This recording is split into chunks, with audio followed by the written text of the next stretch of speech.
नमस्कार, मैं डॉक्टर ज्योति जायसवाल आप सभी का ऑनलाइन मैथमेटिक्स क्लासेस में स्वागत करती हूँ। बच्चों, आज का हमारा टॉपिक है बीजीय व्यंजक अलजेब्रिक एक्सप्रेशंस। अगर आपने मेरा चैनल अब तक सब्सक्राइब नहीं किया है तो प्लीज़ इसे सब्सक्राइब करें और साथ ही बेल आइकन को प्रेस करना ना भूलें, ताकि जैसे ही मैं अपना वीडियो अपलोड करूँ सबसे पहले नोटिफिकेशन आपको मिले।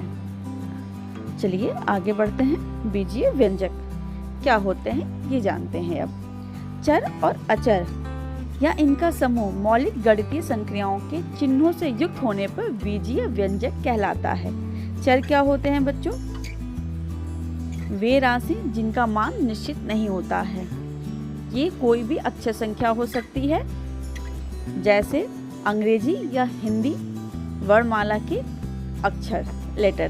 ठीक है, क्या हो सकते हैं? ABC, अ ब स क ख ग कुछ भी हो सकता है। ठीक है। अचर, अचर क्या होते हैं? वह राशि जिसका मान निश्चित होता है। ठीक है, ये आंकिक मान होता है इनका, जो कि निश्चित होता है, जैसे 1 2 3 4 5 इत्यादि। या इनका समूह, या चर या अचर हो, या चर या अचर का समूह। ठीक है, कैसा समूह होना चाहिए? जो कि मौलिक गणितीय संक्रियाओं के चिन्हों से युक्त होना चाहिए। अब मौलिक गणितीय संक्रियाएं क्या होती हैं? जोड़, घटाना, गुणा और भाग। जो इन चारों, ठीक है, चिन्हों से युक्त होगा वह कहलाएगा बीजीय व्यंजक। उदाहरण के तौर पर है x+4। अब यहाँ देखिए x+4 में x क्या है आपका? चर है। 4 क्या है? अचर है। और गणित की कौन सी संख्या यहाँ पे यूज हुई है बच्चों? धन की संख्या। तो इस प्रकार ये जो पूरा समूह बना हमारे पास, ये कहलाएगा बीजीय व्यंजक। उदाहरण दूसरा है 3 कोष्टक में a धन b। ठीक है बच्चों, ये जो 3 है ये क्या है? ये अचर है। ठीक है बच्चों, क्योंकि इसका मान निश्चित है। और ये a और ये b क्या है? ये दोनों चर हैं। गणित की कौन सी संख्या यहाँ पे यूज हुई है? आपको बहुत आसानी से चिन्ह दिख रहा है, धन का चिन्ह। और चूंकि कोष्टक के पहले कोई चिन्ह नहीं है तो यहाँ पे गुणा का चिन्ह। यहाँ पे गणित की 2 संक्रियाओं का प्रयोग हुआ है। इस प्रकार ये जो नया समूह बना है 3 कोष्टक में a धन b, ये कहलाएगा बीजीय व्यंजक। उदाहरण 3 4a + b। अब यहाँ भी देखिए बच्चों, 4a + b में क्या है? ये जो 4 है ये अचर है। a और b क्या है आपका? ये दोनों चर हैं। और गणित की कौन सी संख्या यहाँ पे आपको दिख रही है? जोड़। ठीक है, और साथ में इन दोनों के बीच में एक संक्रिया है, वो है गुणा का। ठीक है, तो गणित की 2 संख्याओं का प्रयोग यहाँ पे हुआ है, एक गुणा और एक जोड़ का। इस प्रकार जो नया समूह हमारे पास बना 4a + b, ये कहलाएगा बीजीय व्यंजक। चलिए आगे बढ़ते हैं। व्यंजकों के पद। अब बीजीय व्यंजक तो हम जान गए, बीजीय व्यंजक को हम शॉर्ट फॉर्म में व्यंजक कह सकते हैं। ठीक है, तो यहाँ पे व्यंजकों के पद किसी आंकिक संख्या या अक्षर संख्या या इनके गुणनफल या भागफल को पद कहते हैं। यहाँ पे आंकिक संख्या का मतलब अंक से हैं, 1 2 3 4 5 कुछ भी। ठीक है, अक्षर संख्या का मतलब चर पदों से हैं, ABC क ख ग घ, यानी हिंदी या अंग्रेजी वर्णमाला के अक्षर। ठीक है, इनके गुणनफल या भागफल को पद कहते हैं। ठीक है बच्चों, उदाहरण के तौर पे आपके पास एक बीजीय व्यंजक है 5x + 7xy - 1। ठीक है बच्चों, तो जो जोड़ और घटाने का चिन्ह होता है वो एक पद को दूसरे पद से अलग करता है। यहाँ पे कितने पद हो गए? एक पद ये हुआ, दूसरा पद, क्योंकि यहाँ धन का चिन्ह है तो ये दूसरा पद अब आएगा हमारे पास, वो क्या हुआ? ये। उसके बाद खत्म कहाँ होता है? ऋण का चिन्ह। तो यहाँ पे 3 पद हैं टोटल। ठीक है, तो पहला पद होगा वो क्या होगा? 5x। दूसरा पद वो क्या होगा? 7xy। तीसरा पद क्या होगा? ऋण 1। इस प्रकार हमें ये 3 पद प्राप्त हुए हैं। ठीक है बच्चों, तो जो धन और ऋण का चिन्ह है ये क्या करता है? एक पद को दूसरे पद से अलग करता है, ठीक है, जबकि गुणनफल और भागफल को हम एक पद में ही काउंट करेंगे। चलिए इसको और अधिक स्पष्ट करते हैं। निम्नांकित व्यंजकों में पदों को लिखिए। व्यंजकों से मतलब बच्चों बीजीय व्यंजक से है, ठीक है। पहला प्रश्न है 2x स्क्वायर प्लस 3xy। देखिए धन का चिन्ह है, ये दो व्यंजकों को अलग कर रहा है, तो हमारे पास यहाँ पे दो पद हुए हैं, ठीक है। व्यंजकों को जोड़ और घटाने के जो चिन्ह होते हैं उनसे हम अलग करते हैं उनके पदों को, ठीक है बच्चों। तो अब यहाँ पे देखिए 2x स्क्वायर, ये पहला पद हो गया इस व्यंजक का। दूसरा पद हो गया 3xy, ये दूसरा पद हुआ, ठीक है। यहाँ पे इन दोनों को अलग कौन कर रहा था? धन का चिन्ह। चलिए दूसरे प्रश्न की तरफ चलते हैं। 3x square y plus 5y minus z, ठीक है बच्चों। यहाँ पे अगर देखेंगे तो कितने पद आ रहे हैं आपके पास? 3 पद। कौन कौन से आ रहे हैं वो? 3x स्क्वायर y एक पद, ये उसके बाद धन का चिन्ह है यानी दूसरा पद आएगा। कौन सा आया? 5y। 5y के बाद ऋण का चिन्ह है यानी अब हमें तीसरा पद मिलेगा। तीसरा पद के लिए क्या होगा? ऋण z। यहाँ ध्यान देने वाली बात यह है बच्चों कि जो पद धनात्मक होते हैं उनके आगे हम धन का चिन्ह नहीं लगाते हैं, परंतु जो पद ऋणात्मक होंगे उनके आगे हम ऋण का चिन्ह जरूर लगाएंगे, ठीक है बच्चों। चलिए तीसरे व्यंजक पे चलते हैं। 5x square y minus 4xy plus 3। इसमें भी स्पष्ट रूप से दिख रहा है हमारे पास कुल 3 पद हैं। कौन कौन से? 5x स्क्वायर y पहला पद, दूसरा पद ऋण 4xy, तीसरा पद 3, ठीक है बच्चों। इस प्रकार से हम बीजीय व्यंजक से पद को अलग करते हैं, यानी पदों का जो समूह होता है जो जोड़ घटाना से जुड़ा हो वो क्या कहलाता है? बीजीय व्यंजक कहलाता है, ठीक है बच्चों। चलिए आगे बढ़ते हैं। एक पद के गुणनखंड। अभी हमने सबसे पहले क्या पढ़ा था? व्यंजकों के विषय में। कौन से व्यंजक? बीजीय व्यंजक। बीजीय व्यंजक को हम तोड़ते हैं किसमें? पद में, उसके पद में कि उसमें कितने पद हैं, ठीक है बच्चों। अब इसी प्रकार इन पदों को हम तोड़ेंगे गुणनखंडों में, ठीक है बच्चों। तो चलिए उदाहरण से इसको और अधिक स्पष्ट करते हैं। उदाहरण है आपके पास 5p square Q minus 4p Q square plus 7, ठीक है। इसमें कितने पद आपको दिख रहे हैं? 3 पद। चलिए पहले 3 ऐसे कर लेते हैं। पहला पद क्या है हमारे पास? 5p square Q. दूसरा पद क्या है हमारे पास? Minus 4p Q square. और तीसरा पद क्या है? प्लस 7 यानी 7। अब ये तो पद हो गए। अब पद के गुणनखंड यानी अब इसे भी तोड़ना है। इस पद को तोड़िए। चलिए सबसे पहले हमें क्या मिलेगा? 5। उसके बाद यहाँ पे कितनी बार p है? 2 बार, तो 1p 2p और एक कितना है? q। इस एक पद को हमने उसकी गुणनखंड के हिसाब से तोड़ दिया, यानी किस चीज से गुणा करके वो पद बना है, ठीक है। तो ये 5 गुणे p गुणे p गुणे q करके ये एक पद 5p स्क्वायर q बना था, ठीक है। इसी प्रकार दूसरा पद को हम तोड़ते हैं। ये किसका पद आएगा? गुणनखंड -4, फिर आएगा p, फिर ये आएगा q और फिर ये यहाँ पे आएगा q, ठीक है। तो इस प्रकार एक पद के हम गुणनखंड करते हैं जो ये हैं। तो जो आपके सामने ये चित्र बना है इसे हम एक नए नाम से जानते हैं। किस नाम से? वृक्ष आरेख, पेड़ आरेख या ट्री डायग्राम, ठीक है बच्चों। देखिए पेड़ की तरह है ये। चलिए इसे हम और अधिक समझने के लिए एक और एग्जाम्पल से समझते हैं। आपके सामने एग्जाम्पल है ax square plus 2hxy plus by square. अब हम इसे क्या करेंगे? पहले पद के में तोड़ेंगे, फिर उसके गुणनखंड निकालेंगे, ठीक है बच्चों। तो चलिए इस बीजीय व्यंजक को पहले पद में डिवाइड करते हैं, तोड़ते हैं। यहाँ पे स्पष्ट रूप से दिख रहा है इसके 3 पद हैं, तो 3 पद हम यहाँ पहले बना लें। ax² एक पद है, दूसरा पद क्या है 2hxy, तीसरा पद क्या है by²। अब इन पदों को हम इनके गुणनखंड में तोड़ेंगे। ठीक है बच्चों, तो इसमें क्या आएगा a फिर x फिर x।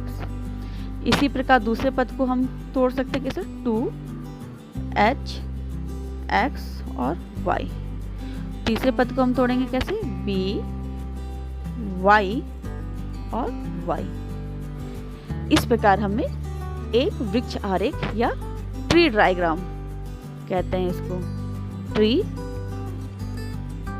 डायग्राम। ठीक है, वृक्ष आरेख या पेड़ आरेख। चलिए अब हम आगे बढ़ते हैं।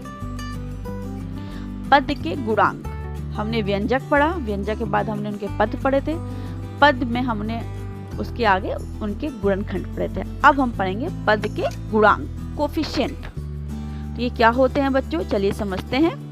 संख्यात्मक गुणनखंड को पद का संख्यात्मक गुणांक या न्यूमेरिकल कोफिशिएंट या केवल गुणांक कोफिशिएंट कहते हैं।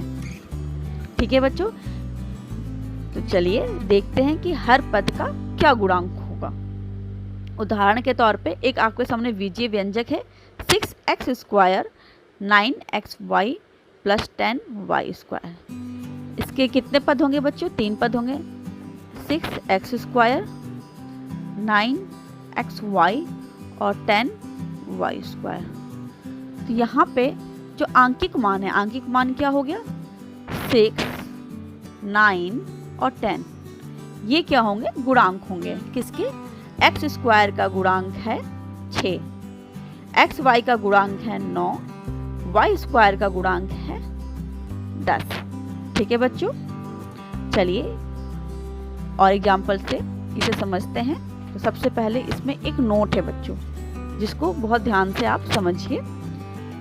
पहला नोट है गुणांक +1 होने पर लिखते समय हम धन 1 को छोड़ देते हैं। ठीक है बच्चों, क्योंकि हम जानते हैं कि धन 1 का गुणा अगर हम किसी भी x से करते हैं तो हमें क्या मिलेगा +x ही मिलेगा, इसीलिए हम क्या करते हैं धन 1 को लिखना छोड़ देते हैं। दूसरा, गुणांक ऋण 1 होने पर लिखते समय हम सिर्फ ऋण चिन्ह का प्रयोग करते हैं। ठीक है, जैसे ऋण 1 गुणे x होने पे हम क्या करेंगे ऋण x लिखेंगे। उदाहरण पे आपको ये समझाया हुआ है। ठीक है बच्चों, चलिए एक उदाहरण लेते हैं हम। 5x² - xy + y बीजीय व्यंजक के प्रत्येक पद और उनका गुणांक लिखिए। ठीक है बच्चों, तो बीजीय व्यंजक के पद तो अब आप आराम से निकाल लेंगे। इनके कितने पद हैं, 3 पद हैं, कौन कौन से 5x² - xy और y। ठीक है, तो x² का गुणांक है कितना 5। ठीक है, -yx का गुणांक है ऋण 1। ठीक है, यहाँ -xy नहीं होगा, यहाँ पे होगा सिर्फ xy का गुणांक है। ठीक है, ये माइनस चिन्ह यहाँ पे हटा देंगे, सिर्फ xy का गुणांक कितना है ऋण 1 और y का गुणांक कितना है धन 1। ठीक है बच्चों, यानी x² का गुणांक 5 हुआ, xy का गुणांक ऋण 1 हुआ और y का गुणांक धन 1 हुआ। ठीक है, चलिए आगे बढ़ते हैं। सजातीय पद और विजातीय पद, like terms and unlike terms. तो सबसे पहले सजातीय पद को समझते हैं। जिन पदों के बीजीय गुणनखंड आपस में समान होते हैं उन्हें सजातीय पद या समान पद कहते हैं। उनके संख्यात्मक गुणांक को अलग अलग हो सकते हैं। ठीक है बच्चों, उनके संख्यात्मक गुणांक तो अलग अलग हो सकते हैं, परंतु जो बीजीय गुणनखंड है वो आपस में क्या होना चाहिए, समान होने चाहिए। चलिए उदाहरण से इसको समझते हैं। उदाहरण 6xyz और -7xyz, क्या ये सजातीय पद हैं? तो यहाँ पे देखिए सबसे पहले यहाँ तो आंकिक मान 6 है और यहाँ पे क्या है -7। संख्यात्मक गुणांक तो अलग अलग हो सकते हैं। अब इनका बीजीय गुणनखंड देखते हैं। एक्स वाई जेड में एक यहाँ एक्स है, यहाँ भी एक्स है, एक यहाँ पे वाई है, यहाँ भी वाई है, यहाँ जेड है और यहाँ भी जेड है। इस प्रकार हमने देखा कि इनके जो बीजीय गुणनखंड है ये आपस में क्या है, बराबर है। इसीलिए ये दोनों पद आपस में क्या होगा, सजातीय होगा। दूसरा उदाहरण देखते हैं। 8x² y और 6x² y, क्या ये दोनों सजातीय हैं? चलिए देखते हैं। 8x² y में क्या है, 8 फिर x और y लिख सकते हैं। यहाँ पे 2x और y है, ठीक है। इसी प्रकार 6x² y का मतलब हुआ 6xy। यहाँ पे देखिए इनका जो बीजीय गुणनखंड है ये क्या है, बराबर है। इसीलिए हम इन दोनों पदों को सजातीय पद कहेंगे। ठीक है बच्चों, चलिए आगे बढ़ते हैं। विजातीय पद अनलाइक टर्म्स में, जिन पदों के बीजीय गुणनखंड आपस में समान नहीं होते हैं उन्हें विजातीय या असमान पद अनलाइक टर्म्स कहते हैं। उदाहरण के तौर पे आपके सामने 2 एग्जाम्पल थे, चलिए इसे समझते हैं। ax² bc, ठीक है। ax² bc को हम कैसे लिख सकते हैं, a गुणा का चिन्ह हम छोड़ दे रहे हैं, a गुणे a डॉट का प्रयोग कर रहे हैं, b और c, ठीक है। इसी प्रकार a b² c, यहाँ पे क्या होगा, a b 2 बार आएगा, b पे घात 2 है तो b b और c। यहाँ पे ध्यान से देखिए तो a तो सिर्फ एक ही बार है, ठीक है, यहाँ, और b यहाँ पे एक बार है, परंतु इस पद में 2 बार है, c दोनों पद में 1 बार है। ये हम देखते हैं ये दोनों क्या है, विजातीय हैं, ठीक है, आपस में बराबर नहीं है इनका बीजीय गुणनखंड, इसीलिए हम कहेंगे ये दोनों पद आपस में क्या है, विजातीय है। इसी प्रकार दूसरा एग्जाम्पल देखिए। -5x और 7xy, क्या ये सजातीय हैं? बीजीय गुणनखंड इनका निकालते हैं, यहाँ पे सिर्फ x है और यहाँ पे x और y। इस प्रकार हम देखते हैं कि ये दोनों पद क्या हैं, विजातीय हैं। क्यों? क्योंकि इनके बीजीय गुणनखंड आपस में बराबर नहीं है। यहाँ पे हम किसे ढूंढते हैं, चर पदों को। अगर चर पद आपस में बराबर हैं तो सजातीय होंगे, अगर चर पद आपस में बराबर नहीं है तो विजातीय होंगे, ठीक है। इन्हीं चर पद को हम बीजीय गुणनखंड कहेंगे। चलिए सजातीय और विजातीय छांटने के लिए हम क्या करते हैं, चर पदों पर विशेष ध्यान देते हैं। चलिए आगे बढ़ते हैं। अभ्यास के लिए कुछ प्रश्न है, इसे हल करते हैं। पहला, निम्नांकित व्यंजकों के पदों को लिखिए। व्यंजक से मतलब बच्चों बीजीय व्यंजक है, ठीक है। तो चलिए पहला प्रश्न है 5x + y, इसके कितने पद हैं, 2 पद। कौन कौन से, 5x और y। दूसरा a² - 3ab ऋण 4, इसके कितने पद है बच्चों, 3। कौन कौन सा, a² और ऋण 3ab और ऋण 4। तीसरा x² ऋण 3x और ऋण 7, इसमें कौन कौन से पद हुए बच्चों, एक तो x² हो जाएगा, दूसरा ऋण 3x और ऋण 7। यहाँ पे बच्चे क्या गलती करते हैं, जनरली ऋण चिन्ह को लगाना भूल जाते हैं, ठीक है बच्चों। ऋण चिन्ह को आप जरूर लगाएंगे अगर पद क्या ऋणात्मक है तो। दूसरे प्रश्न पे चलते हैं। रिक्त स्थान की पूर्ति कीजिए। XYZ में XYZ का गुणांक डैश डैश डैश है, यानी इस रिक्त पद में हमें कुछ भरना है। गुणांक का मतलब हमने क्या सीखा था, कोई आंकिक मान। यहाँ देखिए यहाँ पे तो कोई आंकिक मान नहीं है, तो आंकिक मान नहीं है फिर भी इसका गुणांक पूछ रहा है। इसके लिए हम क्या करेंगे, हम जानते हैं किसी भी संख्या का अगर 1 से गुणा करें तो हमें वही संख्या प्राप्त होती है, ठीक है। इसलिए यहाँ पे क्या छुपा हुआ है, 1। तो XYZ में XYZ का गुणांक कितना है, +1, ठीक है। +1 की जगह हम सिर्फ 1 लिखेंगे। दूसरा है -2y² / 3 में -2/3 का गुणांक है, ठीक है बच्चों। अब यहाँ आंकिक मान तो हो गया, किसका गुणांक है ये, इसको ध्यान से देखिए। तो ये किसका गुणांक आपको दिख रहा है? वाई स्क्वायर का। बिल्कुल सही। तो यहाँ पर इस स्थान पे हम क्या भरेंगे? Y square. चलिए अब हम आगे बढ़ते हैं। निम्नलिखित में सजातीय युग्मों पर सही का निशान लगाएं, यानी जो युग्म सजाती होंगे उसके आगे सही का निशान लगाएंगे और जो युग्म सजाती नहीं होंगे उसके आगे हम गलत का निशान लगाएंगे। चलिए पहला प्रश्न आपके सामने है 5x - 3x। इनके बीजीय गुणनखंड देखिए, यहाँ भी एक x है और यहाँ भी एक x है। ठीक है, आंकिक मान तो अलग हो सकते हैं सजातीय पद में, इसलिए हम कहेंगे ये दोनों पद क्या हो गए? सजाती हैं। इसके आगे हमने सही का चिन्ह लगाया। अब दूसरे प्रश्न पर चलते हैं।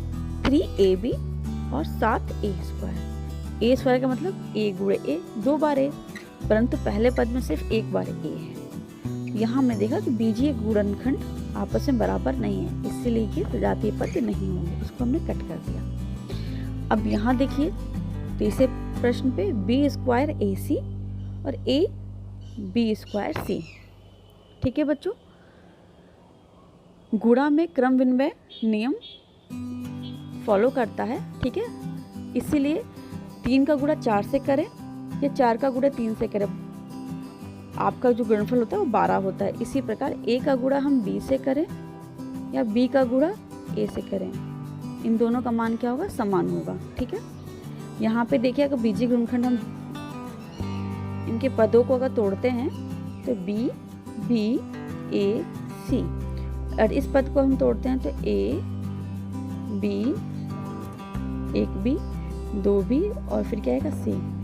हम ध्यान से देखिए तो एक a यहाँ भी, एक a यहाँ भी है, 2 b यहाँ है, 2 b यहाँ पर भी है, c भी है यहाँ, c भी है। तो इनके बीजीय गुणनखंड आपस में बराबर हैं, इसलिए ये दोनों क्या होंगे? सजातीय पद होंगे। ठीक है बच्चों, तो आशा करती हूँ अभी तक मैंने जो भी पढ़ाया आपको अच्छे समझ में आ गया है। तो आज के लिए इतना ही। धन्यवाद।